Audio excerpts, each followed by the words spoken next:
Buenas noches a todos de vuelta. Bienvenidos a esta clase. Le pusimos un título de esos que no dicen nada porque no son cosas que uno hace antes de definir qué va a hacer, ¿no? Preparándonos para Hanukkah puede querer decir muchas cosas. Así que básicamente la idea es obviamente que hablemos de Hanukkah. No vamos a hablar de los temas prácticos de Hanukkah. Yo asumo que esa información ya la tienen, no es fácil de conseguir. Eh, en el video, tanto en el video que Ruti presentó en 5 minutos de Hanukkah, como en el Café Benimut, que pueden ver en el canal de YouTube, los que no lo han visto, lo pueden ver en nuestro canal de YouTube. Creo que hay bastante información general sobre Hanukkah y de algunos aspectos especiales. Así que yo escogí enfocarme en algunos temas que son de Hanukkah, eh, pero que no, a veces ni siquiera nos lo preguntamos, pero que nos ayuda a entender un poco el lugar que la fiesta ocupa en nuestra visión actual de una festividad menor en el calendario judío, bastante menor, pero que por cuestiones sociológicas se ha colocado en un lugar preponderante. Okay, así que eso es un poco la propuesta para la clase de esta noche. Como hacemos habitualmente, los invitamos a participar con preguntas y comentarios a través del chat y eventualmente podré ir respondiéndolos. Como cuestión adicional, agradecería a los que tienen la cámara apagada, en la medida que estén peinados, vestidos y todo adecuadamente, que puedan prender las cámaras, porque créanme que ya después de 8 meses que estamos en este mundo virtual, sigue siendo sumamente extraño y particularmente aburrido hablarle a una pantalla, ¿no? Entonces, cuando encima las cámaras están apagadas, uno tiene la sensación de que está hablando solo, y a mí al menos cuando me toca dar clase nada me resulta más aburrido que hablar solo y escucharme a mí mismo, sin siquiera ver las reacciones y los comentarios y las caras de la gente, ¿no? Así que de ahí mi invitación cordial a que enciendan las cámaras, ¿ok? Eh, y como excusa adicional voy a compartir pantalla, así que también eso es lo que se va a ver grande, así que si alguno no se peinó, va a quedar chiquitito y nadie se va a dar cuenta. ¿Ok? Bueno. Eh, Aquí está la cuestión. Muy bien, entonces como dije antes, le pusimos a este título, esta clase el título de Preparándonos para Hanukkah, y pudiésemos haber hablado de 25 cosas diferentes, todas relacionadas con Hanukkah, por supuesto, eh, y aquí vamos, ¿ok? Muy bien.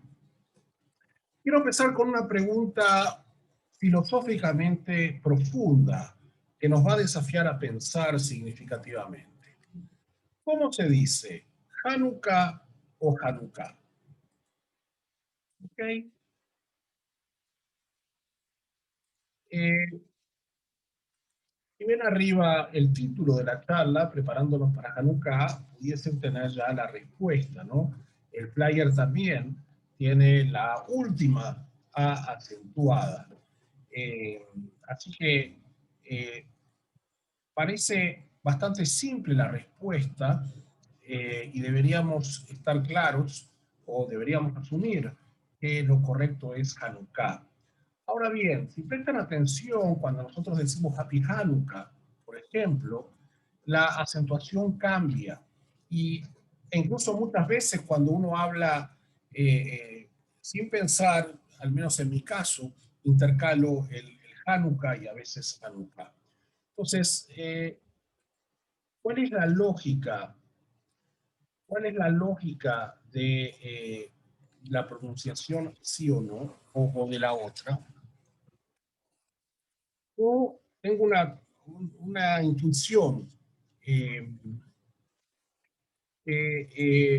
se me corroboró con, justo me pasó un artículo ayer, que llamaba la atención sobre un detalle que es que muchas de las palabras claves asociadas con Hanukkah están en Yiddish. El hebreo es mucho más tardío, es mucho más artificial o impuesto. ¿Okay? Nosotros hablamos del dreidel, está bien que usamos el sebibón, pero como se dan cuenta, la palabra sebibón es una palabra moderna, tiene que ver con la onomatopeya del sebibón girando, ¿no? Soft soft es dar vuelta, ¿ok? Y esa es la idea del sebibón, pero tradicionalmente es el dreidel. Muchas canciones hacen referencia al dreidel. Hablamos del Hanukkah Geld, que también tiene una traducción al hebreo, Dmei Hanukkah, el dinero de Hanukkah, pero obviamente el concepto de Hanukkah Geld, las monedas de Hanukkah, tienen una mayor trayectoria, un mayor reconocimiento. Y a la hora de comer, la comida tradicional de Hanukkah han sido los latkes, los suganiot, si bien hoy en día son quizás hasta más populares, es una versión o un giro relativamente nuevo, ¿no? Lo tradicional eran los latkes, que también tiene una palabra en hebreo que es levivot, pero latke de papa rallada frita es el plato tradicional. Después cada uno lo acompaña con lo que quiera, ¿no? Los gringos acostumbran a comerlo con sour cream y puré de manzana. Nosotros en Argentina lo podíamos comer así plain, o en algunos casos a los que les gustaba dulzón, mojados en azúcar, ¿no? Pero básicamente, ¿por qué digo esto? ¿Por qué digo esto de las palabras en Yiddish? Porque sin duda, si bien Hanukkah existe, y vamos a ver un poco de eso, desde hace poco más de 2000 años, sin duda que ha ingresado a la cultura occidental, judía inclusive, a través de los judíos en Estados Unidos, le han hecho una difusión masiva. Los judíos americanos, y seguramente como respuesta a la celebración de la Navidad, ese es otro tema que hoy no vamos a conversar, pero que sí vale la pena tener presente en el sentido que Hanukkah ocupa un lugar importante en nuestro calendario, erróneamente como respuesta a la Navidad. Y entonces esta influencia del Yiddish, los judíos americanos hablaban obviamente Yiddish cuando la mayoría de los inmigrantes cuando llegaron a Estados Unidos, el hebreo es un idioma más reciente, entonces esta particularidad del Yiddish tiene como idioma además que a diferencia del hebreo que acentúa habitualmente la última sílaba, especialmente en el caso de las palabras femeninas, donde las que terminan en A van acentuadas en la última sílaba, el caso de Torah, Morá, Hanukkah. Cuando estas palabras se pronuncian en Yiddish, cambia la acentuación y se vuelven graves o esdrújulas. Nosotros decimos, en Yiddish se dice la Torah, ¿no? En inglés, ¿no? De Torah, o obviamente Hanukkah, es decir, el cambio de acentuación parecería explicar entonces por qué Happy Hanukkah y por qué esta tendencia a acentuar diferente al hebreo. ¿Ok? Esta reunión no es para niños, ¿verdad? No, no, los niños pueden estar, no tenemos nada, no tenemos nada en contra de que estén los niños, pero posiblemente se van a aburrir un poco. Sí, es del Esobeb, pero el Esobeb es una palabra moderna. Eso no tiene arraigo en los textos antiguos. Ahí es un tema de onomatopeya. Muy bien.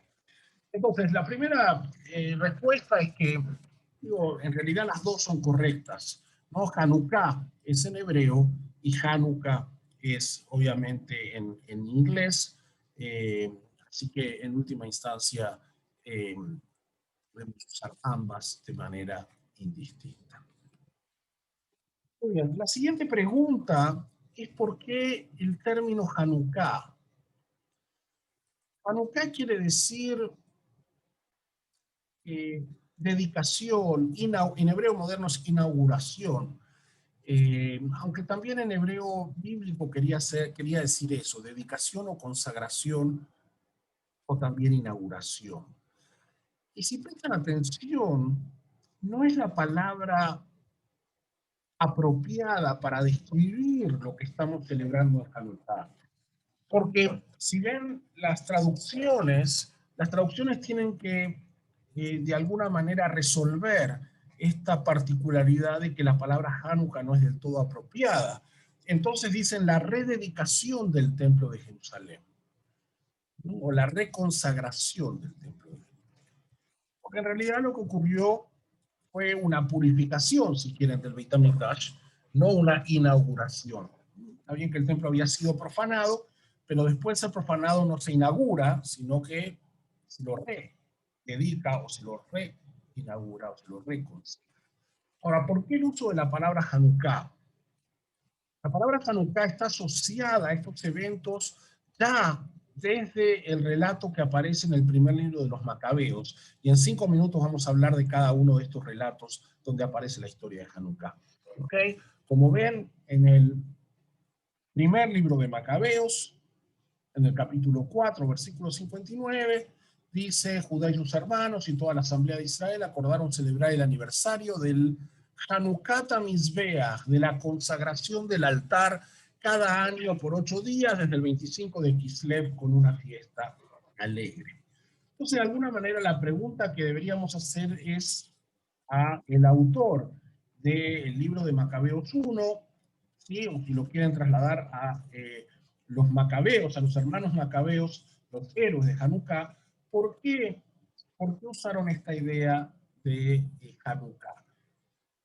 Y la respuesta quizás la encontremos en un hecho que es muy particular. La palabra Hanukkah o Hanukkah aparece 4 veces en la Torá, todas en el mismo capítulo, que es el capítulo 7 del libro de Números. Es el capítulo que describe la inauguración del Mishkan, del tabernáculo, del santuario portátil que construyeron los israelitas y que los acompañó en la travesía por el desierto. Y por cierto, como puse en una notita ahí al costado, esta es la lectura de la Torá para todos los días de Hanukkah. ¿Okay? Sobre esto voy a volver en un minuto. No solamente que la palabra Hanukkah aparece 4 veces en la Torá, y como dijimos, todas referidas a la inauguración del Mishkan, sino que aparece 7 veces más en el resto del Tanaj, ¿sí? En el resto de la Biblia hebrea. Recuerden que la Biblia hebrea tiene 3 partes: la Torá es la primera, los Nevi'im, los profetas, es la segunda, y los Ketuvim en la tercera. Entonces, en la Torá aparece 4 veces, en el resto aparece 7. Fíjense, una es muy conocida, la del Salmo 30 es muy conocida porque aparece en el rezo diario. Esta mañana, por ejemplo, la rezamos.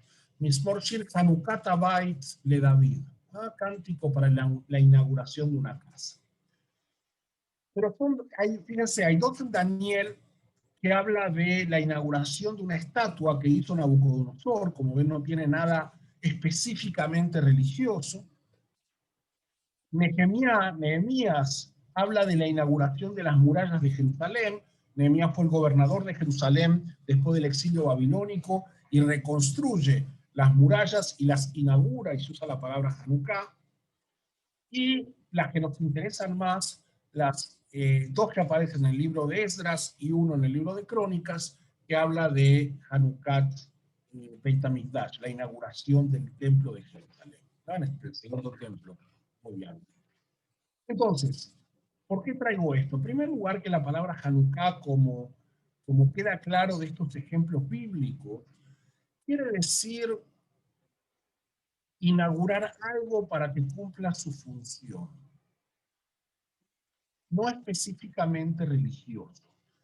Por eso la palabra consagración quizás no sea tan apropiada en el sentido de que uno imagina que consagración tiene que asociarse con lo sagrado. ¿Okay? Quizás la idea sea de hacer que algo esté apto para cumplir su función, y en ese sentido quizás Hanukkah Amizbeach por los macabeos no sea inapropiado, es decir, lo que hicieron fue volver kosher el Beit HaMikdash, es decir, apto para cumplir su función. Ahora bien, dos detalles más. Uno, la palabra Hanukkah en realidad no aparece nunca. Estas 11 veces aparece la palabra Hanukkah. Hanukkah, con T al final, es una conjunción de dos palabras, que es Hanukkah Shel, la inauguración de. Es lo mismo que la palabra parashá. Nosotros hablamos de la parashá de esta semana, pero cuando hablamos de una parashá específica, decimos parashat, ¿no? Parashat tal y tal, parashat Vayetze, parashat Vayishlach o parashat Ashavua. ¿Ok? Así que la palabra que en realidad aparece es Hanukkah. La palabra Hanukkah no aparece suelta. Ahora bien, ¿por qué los macabeos escogieron entonces la palabra Hanukkah? Posiblemente porque la quisieran conectar con la inauguración del Mishkan que mencionamos antes en la Torá. Y los sabios, al disponer que la lectura de la Torá de Hanukkah cada día sea la de la inauguración del Mishkan, establecen una conexión muy firme, muy poderosa entre la inauguración del Mishkan y esta rededicación del templo. Una conexión que posiblemente no sea tan evidente analizada fríamente. No solo eso, la inauguración del Mishkan, ¿cuántos días duró? La inauguración del Mishkan duró 12 días. Entonces, durante Hanukkah hacemos una cosa muy extraña, que leemos cada día la ofrenda que fue traída para la inauguración del Mishkan de 2 días diferentes, y el último día, el octavo día de Hanukkah, leemos los últimos 5 días. Es decir, el primer día leemos la ofrenda del primer día y el segundo día, el segundo día el segundo y el tercero, etcétera, etcétera. El séptimo día de Hanukkah leemos séptimo y octavo, y el octavo día que leemos, octavo, noveno, décimo, undécimo y duodécimo día. ¿Por qué? Porque de esta manera el octavo día suena muy complicado, pero los otros 7 días parece que la conexión es muy fuerte. Se inaugura el Mishkan, se rededica el Beit HaMikdash, la ofrenda de un día, el primer día, estamos celebrando el primer día de Hanukkah. Miren qué bien, todo se conecta. Pero esta conexión, insisto, es un esfuerzo que hace la tradición para darle a Hanukkah este giro centrado en el templo, en el Beit HaMikdash, y no en el triunfo militar de los macabeos. Muy bien, avanzamos. ¿Dónde aparece el relato de los eventos ocurridos? Como saben, se supone que la rebelión de los macabeos contra las disposiciones de Antíoco IV ocurrieron aproximadamente en el último tercio del siglo II antes de la era común. En esa época creo que no había CNN, así que no tenemos la fecha precisa de cuándo ocurrió. Pero por referencias internas y externas, se ubica cerca aproximadamente el año 164, ¿no? Algunos un año más, un año menos. Acuérdense, insisto, no teníamos fechas precisas, así que esto es lógico. Entonces, estos sucesos ocurrieron en el último tercio del siglo II antes de la era común, o mejor dicho, sí, de esa manera, aparecen relatados en el primer libro de Macabeos, en el segundo libro de Macabeos, que es otro libro, no es la continuación, no está relacionado, simplemente tenemos varios libros que se llaman Macabeos, hay uno que se llama primer libro de Macabeos, hay un segundo libro de Macabeos, incluso el tercero y cuarto, pero el tercero y cuarto no está relacionado con la rebelión que trae la fiesta de Hanukkah, sino con eventos posteriores. ¿Okay? Entonces, dos libros separados, y ahora en un ratito vamos a hablar de eso. Primer libro de Macabeos, segundo libro de Macabeos. 3 aparece el relato de Flavio Josefo, ¿no? El historiador, el gran historiador judío para los romanos. 4 aparece una mención en el Talmud. ¿No? Y como ven, no hay referencia, y después voy a hablar sobre esto en la Mishnah, casi que no aparece nada. ¿Ok? Muy bien. ¿Qué sabemos del primer libro de Macabeos? Empecemos por lo que tenemos que tener presente. Ni Macabeos 1 ni Macabeos 2 forman parte de la Biblia hebrea, no forman parte de lo que se llama el canon bíblico. Por eso son libros que en hebreo se llaman hitzonim, externos, en español se llaman apócrifos, en el sentido que son considerados como que no fueron escritos por el Espíritu Sagrado. Cuando los sabios definieron qué libros eran partes del canon bíblico, es decir, cuáles libros iban a formar la Biblia hebrea en un proceso que empieza a final del siglo I y termina a principio del siglo III, dispusieron que solo los libros escritos bajo inspiración divina iban a ser incluidos en el canon bíblico. ¿Cuál era el criterio para definir que un libro fuese escrito por inspiración divina?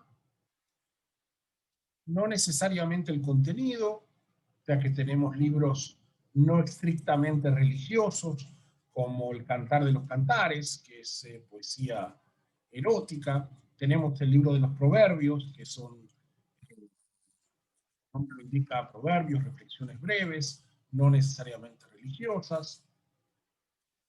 Tenemos el libro de Esther, si quieren, que es un libro, una novela que no hay nada religioso, incluso como saben, el nombre de Dios. Pero todos esos libros fueron incluidos en el canon bíblico. ¿Por qué? Porque los sabios consideraron que fueron escritos por el Ruach HaKodesh, por el Espíritu Sagrado.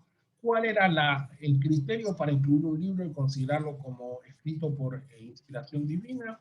Que pertenecía, no lo decían de esta manera, pero básicamente que pertenecía a la época previa al helenismo. Es decir, todo aquello que se había escrito de la época persa para atrás, es decir, antes del menos 333, era considerado escritura sagrada y digno de ser incorporado al texto bíblico. La única, la única excepción o el único error, entre comillas, que cometieron fue el libro de Daniel. El libro de Daniel fue escrito en el siglo II, antes de la era común, pero está escrito como una novela histórica que transcurre en la época de Nabucodonosor y la conquista babilónica, por lo tanto pensaron que era un libro más antiguo. ¿Okay? Entonces, Macabeos 1 y Macabeos 2, que son libros escritos por judíos, narrando lo acontecido, no fueron incorporados al canon bíblico. ¿Por qué? Porque fueron posteriores a la época donde escribía el Espíritu Sagrado, la inspiración divina. ¿Okay?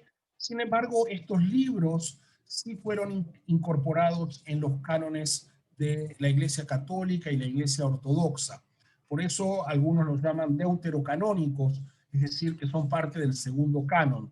Si abren una Biblia católica van a ver que los libros de Macabeos 1 y Macabeos 2 aparecen, pero no están en el Tanaj en la Biblia hebrea. ¿Ok? Muy bien. Entonces, ¿qué sabemos de Macabeos 1?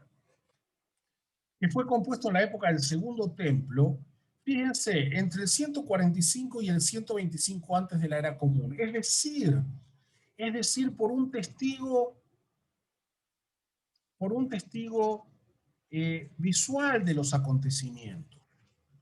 Parece que quien escribió protagonizó, o al menos pudo ver de primera mano lo ocurrido. Un libro muy testimonial. El autor original lo escribió en hebreo, pero esa copia hebrea se nos perdió. Y lo que tenemos es la versión griega que tradujeron los judíos de Alejandría a Egipto. Los judíos de Egipto no hablaban hebreo, no dominaban el hebreo y traducían los libros sagrados y los libros importantes de la tradición judía al griego. Así la primera traducción de la Torá es al griego en el siglo III antes de la era común, y hay una traducción de Macabeos I que va a formar parte entonces de del conjunto de libros que tenían los judíos de Alejandría. ¿Okay? Así que eso es lo que sabemos de Macabeos I, y Macabeos I nos cuenta el relato de la rebelión y nos cuenta, como leímos antes, que el 25 de Kislev se hizo Hanukkah Mizbeach, se hizo la rededicación del templo. ¿Okay? Incluso nos habla de los 8 días de la fiesta de Hanukkah. El segundo libro de Macabeos también es apócrifo, como dijimos. Está escrito el original en griego, es decir, un judío alejandrino, posiblemente una o dos generaciones después de Macabeos I que lo escribió. Es decir, ya no es un testigo visual de los acontecimientos, sino alguien que le echaron el cuento. Alguien que escribió el relato que escuchó de otra fuente. Pudo haber sido algo de Macabeos I, pudo haber sido de gente que contó o de otros textos que no conocemos. Macabeos II trae también el relato y trae algunas diferencias, algunos complementos en relación a Macabeos I. Un ejercicio que en otra ocasión podemos hacer es ver qué cosas surgen del relato de Macabeos I y qué cosas surgen del relato de Macabeos II. Aunque claro, la información básica está, que Hanukkah es el 25 de Kislev, que se celebra por 8 días, que se rededicó el templo, etc. Flavio Josefo, lo hemos mencionado en diversas oportunidades, es un personaje fascinante porque es el único historiador judío hasta la Edad Media. Por su concepción y su cosmovisión teológica, el judaísmo tradicional no tenía un interés específico por la historia. La historia era relevante solamente como manifestación de la voluntad de Dios. Por lo tanto, escribir historia no hace mucho sentido. La historia aparece relatada en el marco de narrativas que vienen a reafirmar esta idea de la intervención divina. ¿Okay? Sin embargo, la historia con Flavio Josefo es diferente. Flavio Josefo, como saben, fue uno de los líderes en la rebelión contra Roma, la primera rebelión contra Roma del siglo I, que terminó dramáticamente con la destrucción del Templo de Jerusalén, etc. Y Flavio Josefo estaba al mando del ejército en la Galilea. Los romanos vienen del norte, vienen de Siria, y entonces Flavio Josefo se rinde sin pelear, y se vuelve, algunos mal pensados, dicen que como compensación, se vuelve historiador del pueblo judío para los emperadores romanos, para el imperio romano. Y como él se llamaba Yosef ben Matitiao, de una familia farisea y sacerdotal de Jerusalén, cambia su nombre o tiene su nombre romano, Josefus, el Yosef se vuelve Josefo, y como sus padrinos van a ser Vespasiano y Tito, que son los conquistadores y eran la familia de los Flavios, entonces por eso se llama Flavio Josefo. Y entonces él tiene que escribir la historia judía para los romanos. Entonces, tiene varios libros. Su libro más importante, obviamente, es La Guerra de los Judíos, donde relata los acontecimientos de la conquista romana, pero después escribe un libro que se llama Antigüedades de los Judíos, donde quiere narrar la historia del pueblo, de la creación del mundo y del pueblo judío hasta la época actual. Y ahí es interesante porque trae Midrashim de la época antigua, siempre es una fuente interesante para ver cómo cuenta estas cuestiones.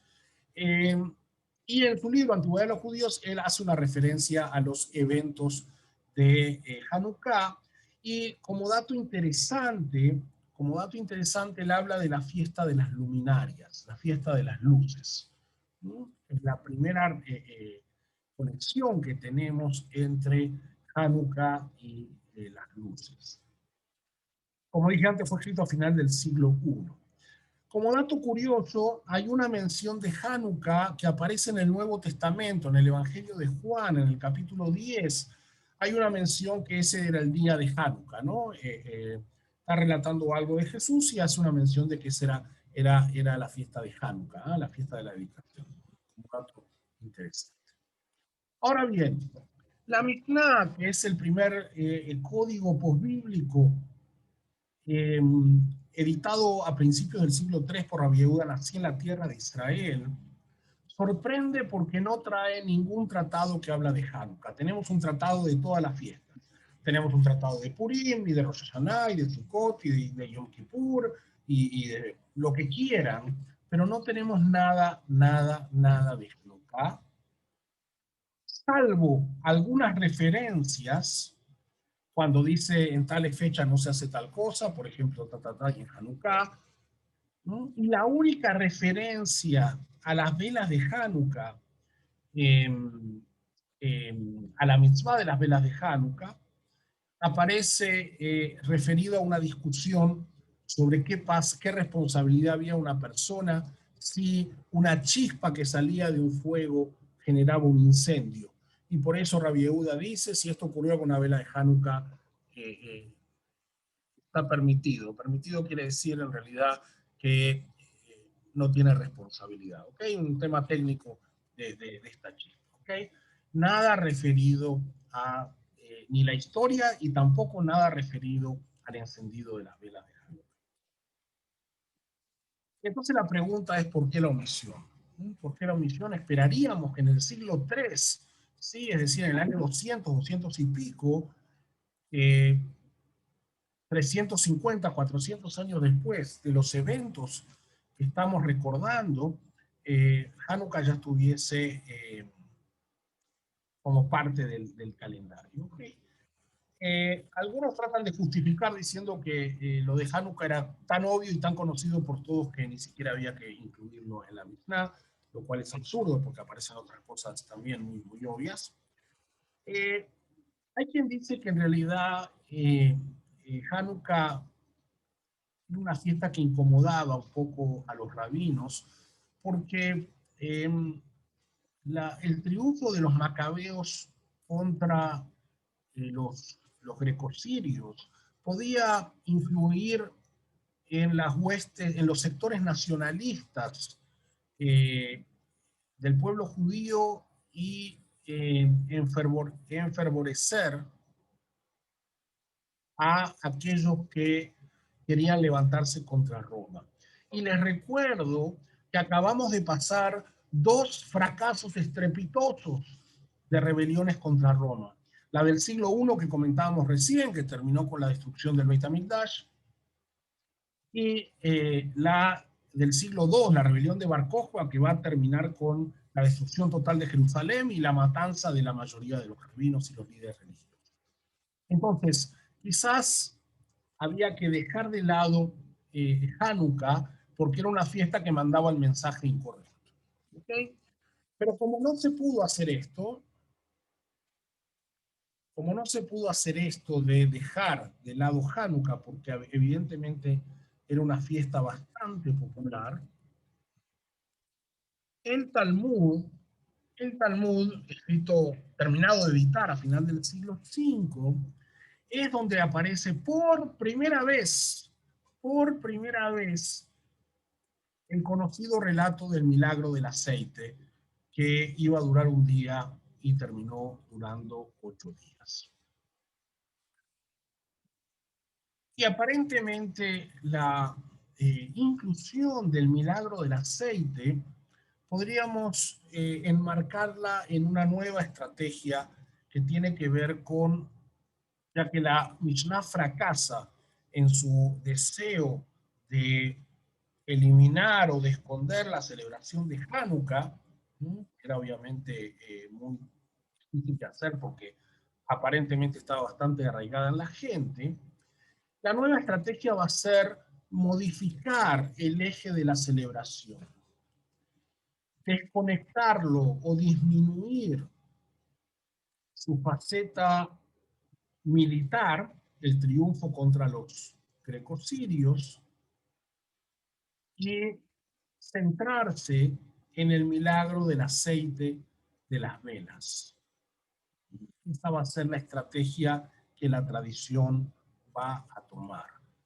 Y por eso entonces la idea de Hanukkah conectada al Beit HaMikdash, la idea de Hanukkah conectada al Mishkan. Y no solo eso, sino que los sabios disponen que sea una mitzvah encender las velas de Hanukkah.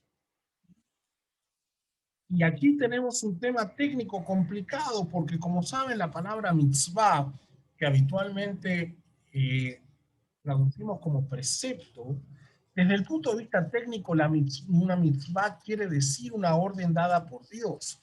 Y las mitzvot aparecen en la Torá, las 613 mitzvot aparecen en la Torá.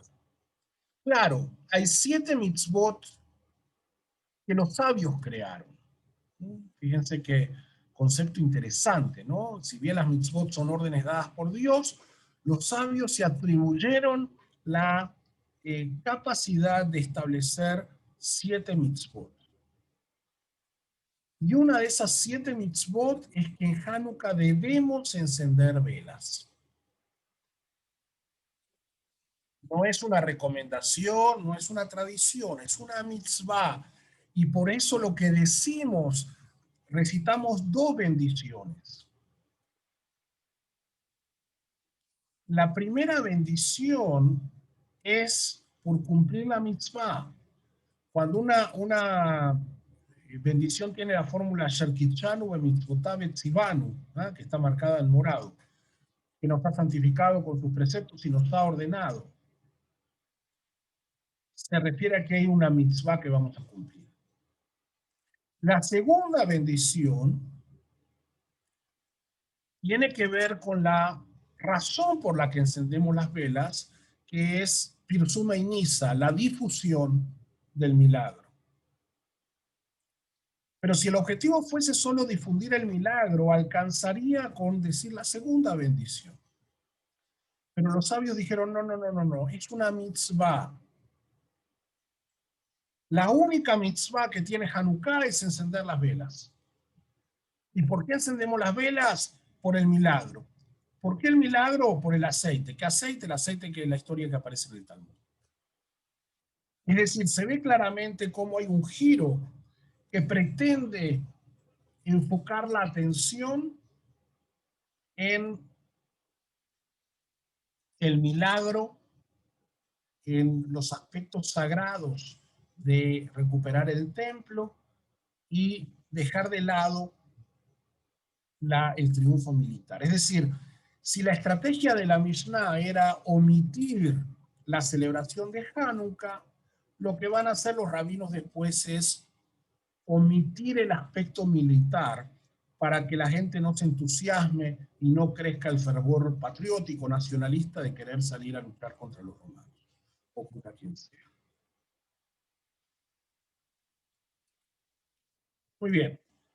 La liturgia, la única modificación litúrgica que tenemos, además de la lectura de la Torá propia que mencionaba antes, es un párrafo que se llama Alanisim, por los milagros. Como pueden ver, copié esto de nuestro Sidur de viernes. Después les voy a mostrar el texto del Sidur de los sábados, es el mismo pero con otra traducción. Aquí no hay ninguna mención al milagro del aceite, como les mostré, eso es posterior. no hay una referencia al milagro de la intervención divina, de los pocos contra los muchos, de los débiles contra los fuertes. ¿Okay? Ahora bien, fíjense qué interesante. ¿Ok? Aquí tenemos la versión del sábado. Traté de que sea lo más nítido posible. Fíjense cómo empieza, ¿ok? Te agradecemos, Dios nuestro, por la maravillosa liberación que concediste a nuestros padres en tiempos pasados en esta fecha. Miren qué interesante. El párrafo de Alan y Sim por los milagros, litúrgicamente, un párrafo similar se agrega en la fiesta de Purim. La fiesta de Purim tiene un par de conexiones interesantes con Hanukkah. Voy a hablar la semana que viene de eso, en la actividad del martes. Pero obviamente son dos fiestas que no aparecen en la Torá. Purim aparece en el libro de Esther, que forma parte de la Biblia hebrea, pero no de la Torá. Y Hanukkah, como mencionamos antes, ni siquiera aparece en la Biblia hebrea, aparece en el libro de Macabeos. Por cierto, Purim es la única fiesta donde se nos ordena dar regalos. Purim, no Hanukkah. Detalle interesante. Volvemos al texto. Entonces, para Purim, que es una fiesta que aparentemente relata o mejor dicho, relata unos eventos de dudosa historicidad, pero que ocurrieron en la época del Imperio Persa. Entonces está esta fórmula por los milagros que dice: te agradecemos, Dios nuestro, por la maravillosa liberación que concediste a nuestros padres en tiempos pasados en esta fecha. En los tiempos de Mordejai y Esther en Shushan, la capital de Persia, el malvado Amán conspiró contra nuestros padres. Intentó destruir, matar a todos los judíos, jóvenes, viejos, pero tú, con tu gran misericordia, frustraste sus designios, desbarataste sus proyectos, le hiciste víctima de su propio mal y colgaron a él y a sus hijos en una horca. Esa es Alanisim de Purim. Entonces, ¿qué hizo la tradición? Copió la idea. Te agradecemos, Dios nuestro, por la maravillosa liberación que concediste a nuestros padres en tiempos pasados, en esta fecha, en los días de Matitiao, hijo de Johanán, sumo sacerdote de el tiránico por desgracia, se levantó contra su pueblo, otra vez la misma discusión, ¿ok? Y entonces entregaste a los fuertes en manos de los débiles, a los numerosos, etc. Es decir, tomaron la idea de la liturgia de Purim y la adaptaron a el tema de Hanukkah insisto, la referencia a el milagro del aceite que es posterior. Okay, muy bien. El último tema que quería mencionar tiene que ver también con el lugar, con lo que empecé. Yo les empecé diciendo de la influencia del Yiddish y de los judíos americanos en la visión que tiene Hanukkah hoy en día. Este fenómeno tiene un segundo componente, que es el lugar que Hanukkah ocupa en el pensamiento sionista. ¿No?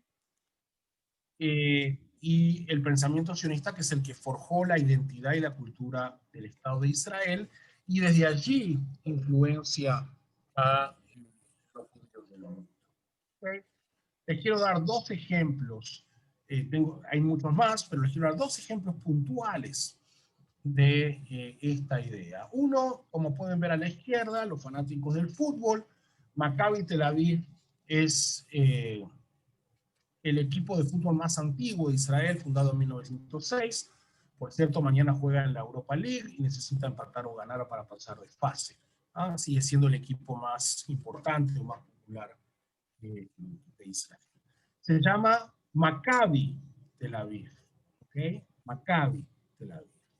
Y a la derecha, como pueden ver, porque fui muy generoso y les puse la etiqueta no solo en hebreo, sino también en inglés, en la versión de exportación, la cerveza más popular de Israel se llama Maccabi. Así como uno va acá y pide una Panamá o una Balboa, ¿okay? En Israel pide una cerveza Maccabi. La pregunta es, ¿por qué esta conexión o por qué esta eh, relación tan fuerte en cosas populares, por llamarlo de alguna manera, eh, entre el sionismo, la idea sionista de Israel en general, con la cultura macabea. Por cierto, otro ejemplo es que desde hace décadas se celebran los Juegos Macabeos, que son las Olimpiadas del pueblo judío, que de hecho en los últimos años verdaderamente son acontecimientos sumamente masivos, eh, donde llegan atletas de todas partes del mundo. Si prestan atención, el concepto es casi una contradicción, ¿no? O sea, si los macabeos lucharon contra los griegos, tener unos juegos macabeos es casi una burla de la historia, pero es otra cuestión. Entonces, ¿de dónde viene esa conexión del sionismo con los macabeos? Muy bien. El primero que la, o no sé, el primero que la hizo popular, o el primero que la visualizó, fue Teodoro Herzl, el padre del sionismo. Fíjense cómo termina, les traje aquí la última página del libro El Estado Judío, donde Herzl escribe su sueño de tener un Estado nacional judío, ¿no? Saben, es el padre del sionismo moderno, el que creó el movimiento sionista, no él solo, pero tuvo ayuda, pero él fue el gran visionario y el gran realizador, porque muchos compartían esta idea, pero él logró empujar y conseguir apoyo de judío y no judío para hacer realidad el sueño sionista. En 1897 crea el primer congreso sionista y ahí anuncia quizás, no sé si en 5 en 50 años, pero vamos a hoy creer el Estado judío, ¿no? Entonces, fíjense cómo termina esta apelación al surgimiento de un movimiento nacional de liberación del pueblo judío. ¿Ok? Fíjense esta frase que les marqué ahí, casi al final. Por eso creo que surgirá de la tierra una generación de judíos admirables. Resurgirán los macabeos. Resurgirán los macabeos. ¿Por qué? Recién les decía que en la época de la Mishnah y en la época del Talmud, la idea de los macabeos era una idea que podía tener consecuencias negativas para la realidad judía contemporánea. ¿Okay? Tras el fracaso de la rebelión contra Roma del siglo I y la rebelión de Bar Kokhba del siglo II, la idea era dejar de lado los grupos nacionalistas, los llamados a levantarse en armas y enfocarse en los aspectos espirituales. Por eso Hanukkah da este giro y se vuelve una celebración enfocada en el milagro, en la mitzvah de encender las velas, en que la intervención de Dios para ayudar a los macabeos. Pero cuando llega la modernidad, y cuando surge el nacionalismo judío a finales del siglo XIX, lo que se plantea precisamente es la construcción de un ideal judío diferente al que se había manifestado en la diáspora durante siglos. Y el modelo de los macabeos, es decir, un grupo pequeño pero con una fuerte convicción, que decide contra todas las circunstancias y contra cualquier coyuntura levantarse y luchar por sus creencias, era el ejemplo, era la fuente de inspiración ideal para darle a este movimiento sionista que empezaba una conexión con el pasado. Esto no es la primera vez que esto pasa en la historia, no es una cosa nueva. Lo que estamos haciendo nosotros, dirían Herzl al final del siglo XIX y otros grupos, es recuperar la esencia de los macabeos. Por eso, como escribe Herzl, resurgirán los macabeos.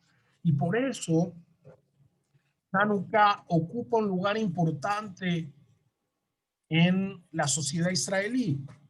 No, claramente no es una celebración religiosa, eso no lo mencionamos, pero ni Hanukkah ni Purim son días festivos, son celebraciones, pero no son días festivos, son días normales que tienen la particularidad de tener una mitzvah, ya sea la lectura de Megilat Esther en Purim o el encendido de las velas, pero no son días festivos. Sin embargo, en Israel son vacaciones escolares, la gente acostumbra a irse de viaje, se ha puesto de moda una cultura de sufganiot, rellenos de lo que quieran, competencias de diseño, de sabor, de lo que sea.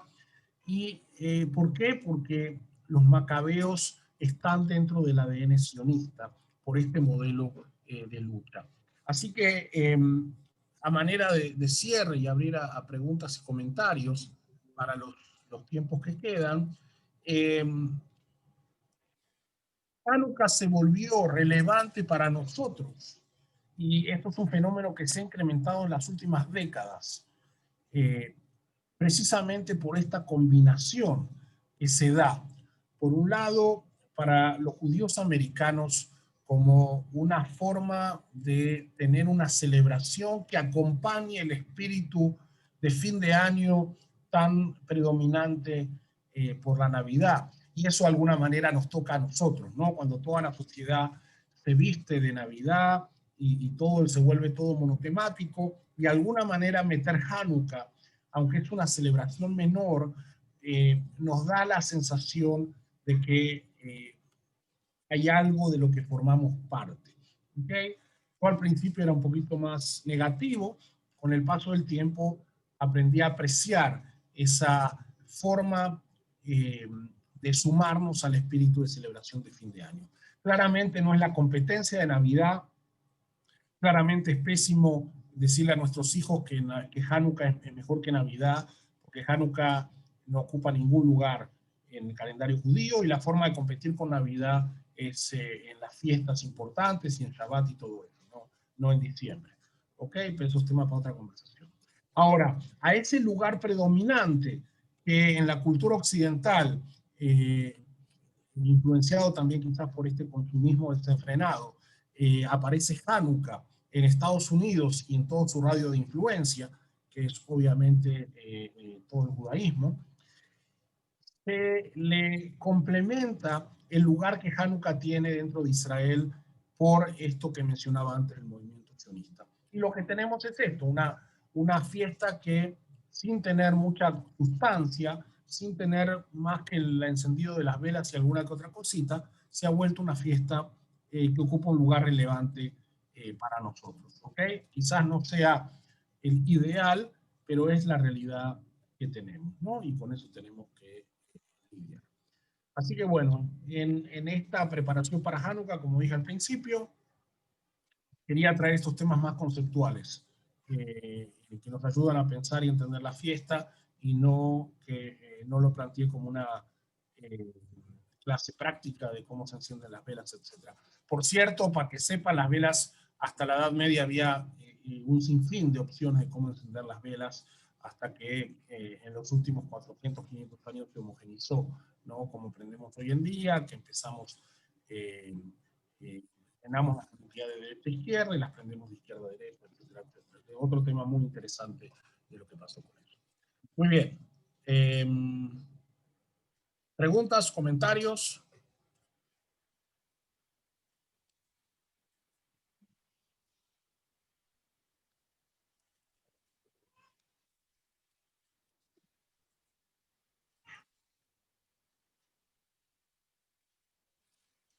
Hay Nuevo Testamento, en ese caso un Viejo Testamento, podemos referirnos al Nuevo Testamento en su lugar de decir la Biblia Católica.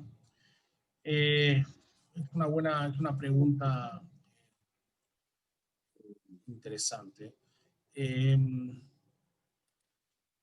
sí, el término Viejo Testamento claramente lo usamos. Eh, es un convencionalismo referirnos al Nuevo Testamento porque es el término que se usa habitualmente. Eh, lo que pasa es que la Biblia católica contiene la Biblia hebrea más los libros que les son propios. Entonces, es confuso el no usar el término de Nuevo Testamento. Pero sí es una buena observación. ¿Por qué existen tantos libros de Macabeos? Bueno, porque acuérdate que los Macabeos no solamente son la rebelión, los Macabeos establecieron un reino que fue la última autonomía judía hasta el moderno Estado de Israel, así que ahí tiene 100 años de historia, y los otros libros de Macabeos se enfocan en muchos de los elementos que pasaron durante esa época. Y en general siempre ocurría que existían varios libros, al igual que hoy en día, ¿no? Existen varios libros de cualquier evento histórico. Tú tienes varios libros, a veces se pierden algunos, a veces unos son mejores que otros, algunos se vuelven más clásicos, ¿no? Pero aquí ocurrió lo mismo, ¿no? Sugerencia de menú aparte de los dulces. Bueno, tenés los lácteos, ¿no? Los lácteos puedes hacerlos salados, ¿no? ¿Eh? Bueno, por eso. Yo dije antes que podían ser dulces, pero salados, ¿no? Patacones, papas fritas, hash brown, sí. Yo sugerí carimañola y me dijeron que hojaldra sería más apropiado, ¿no? Para un Hanukkah panameño, ¿no? Es una buena idea. La idea es que tenga aceite, ¿no? ¿De dónde sale la tradición del Hanukkah Geld? Bueno, esto creo que Ruti lo explicó en la clase la semana pasada de Hanukkah y los milagros. Empezó en Europa Oriental, que los padres le daban monedas a sus hijos para que se las entreguen como regalo a sus maestros, como un regalo a los maestros por enseñarles.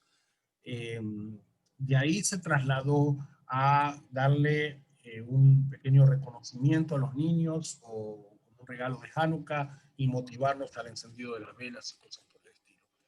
¿Okay? Y después, por influencia del siglo XX y demás, se volvió en PlayStation, Barbie y todas esas cosas, que es un despropósito, por cierto.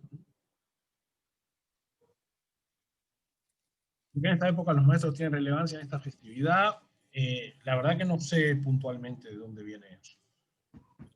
Es posible que como era el invierno, se suspendían las clases, ¿no? Era una suerte de vacaciones por la imposibilidad en invierno de dar clase, quizás sea como un regalo de vacaciones o algo así, es lo que se me ocurre. No, pues eso. Bueno, veo que no hay más preguntas. Bueno, Jokubavich, bueno, vamos a tener encendidos virtuales de Hanukkah todas las noches. En horarios variados, porque lo estamos combinando con algunas actividades, algunas propias y otras que nos han invitado. ¿Okay? Entonces, estén atentos, hoy mandamos la grilla para los encendidos, mañana es a las 6, y a las 6:30 hay un recital de un Hazán que invitó a Nurita a cantar. El viernes las encendemos justo antes del Shabbat, así que lo que estén atentos a la puntualidad, porque si llegan tarde se pierde el encendido, ¿no? Por supuesto, cada uno está invitado a encenderlo en su casa, y lo que quieren lo hacemos juntos de manera virtual. ¿Okay? Así que estén atentos, sí, a los horarios de cada actividad, y las actividades que tenemos son muy interesantes, hay conciertos, hay clases, etc. ¿Okay? Así que bueno, buenas noches, Hanukkah Sameach, nos vemos mañana.